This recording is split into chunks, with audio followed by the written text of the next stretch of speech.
तो ओढ़ निभ सकती है।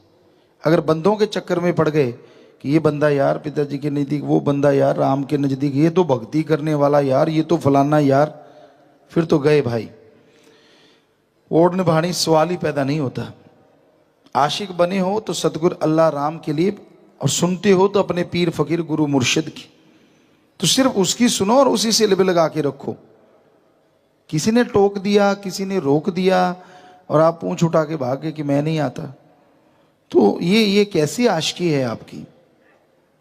अजीब आशिकी है। आदमी आदमी है, वो कुछ भी बोल सकता है। पीर फकीर कभी किसी को बुरा नहीं कहते, तो आदमी की सुनते ही क्यों हो?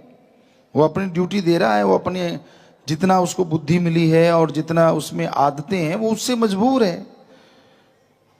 एम एक ही होना चाहिए, लक्ष्य एक ही होना चाहिए, अपना गुरु पीर फकीर और अल्लाह वाहिगुरु सतगुरु मौला।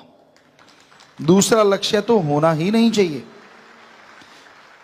जो सेवा करते हैं और दूसरा लक्ष्य बना लेते हैं, सेवा आती है दया में रहमत चली जाती है, आती है चली जाती है, क्योंकि सिर है अमानत सतगुरु दी, दर दर ते चुकाया नहीं जानता। दर दर का मतलब ये नहीं होता किसी और दर के, आदमी के आगे भी झुकते रहे, उसको भी मालिक मानते रहे, और वो भरा हुआ बुराइयों का पुतला है, तो आपको बुराइयां ही बख्शेगा।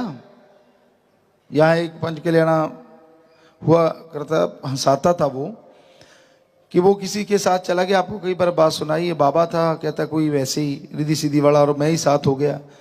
कहता एक जैसे थे हम दोनों, रजाई रह के बैठ के, सुबह सुबह सर्दी का मौसम था और एक लड़की आई, कहता 5 रुपए मेरे आगे रख दिए, बाबा सिर ते हाथ फेरो। कहते मैंने ऊपर से कपड़ा हटाया कि बेटा बाबा उधर है, आशीर्वाद लेना तो उधर जा, मेरा हाथ तो मेरे सिर पे घूमता रहा, एक भी बाल नहीं रहा।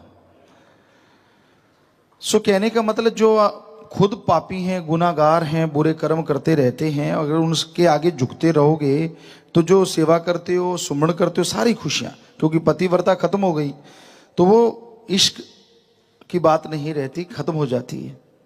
इसलिए एक को ही यार बनाओ, वो काफी है, और वो यार सतगुरु अल्लाह वाहिगुरु राम होना चाहिए। पीर फकीर जो कि किसी से कुछ गर्ज में नहीं चाहता, बेगर्ज मोहब्बत करता है, सबके लिए दुआ करता है, सबको प्रेरणा देता है। जब आपके ध्यान ज्यादा जगह चले जाते हैं, आप ज्यादा जगह फैल जाते हैं, तो मुश्किलें आती हैं, तो आपका मन हावी होता है।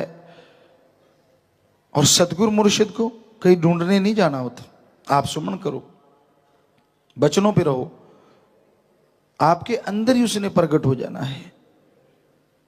जितने चाहे सारी सारी रात बातें करते रहो, वो तैयार है। ये तो आपके हाथ में, जागते करो सोते करो, पर सुमन एक बार तो उससे लिब लगानी पड़ेगी ना। और सुमन कितना करना चाहिए? घंटा सुबह शाम लगातार करते रहिए, उसमें कहीं भी इनकार नहीं होना चाहिए। लगातार, पता नहीं कब आपकी वो आंख बन जाए कि आप सारी सारी रात, आप क्या सोचते नहीं, लाखों लोग हैं सत्संगी जो आज ऐसे बातें करते हैं, सारी सारी रात चलती रहती है, सोते हैं तो, जागते हैं तो, एहसास होता रहता है, खुशबू आती रहती है, पता नहीं क्या क्या। वो तो जो तन लागी सो तन जाने। हम आपको बुरा कहेंगे, पर कम से कम बात सुनो तो पूरी ध्यान से, और सुन के अमल किया करो। अमल के बिना बेड़े पार नहीं, और जो ध्यान से सुनते ही नहीं, अमल कहां से होगा? बात को ध्यान से सुनो, मानो, फिर मालिक के इश्क पे चला जा सकता है। उसके इश्क का रास्ता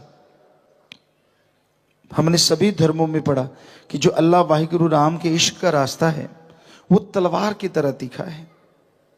और उसका कारण ही ये है कि आपको अपने अंदर की बुराइयां छोड़नी होंगी, अपने अंदर की बुरी आदतें बदलनी होंगी, और अंदर की बुरी आदतें छोड़ोगे, अपने अंदर की बुराइयां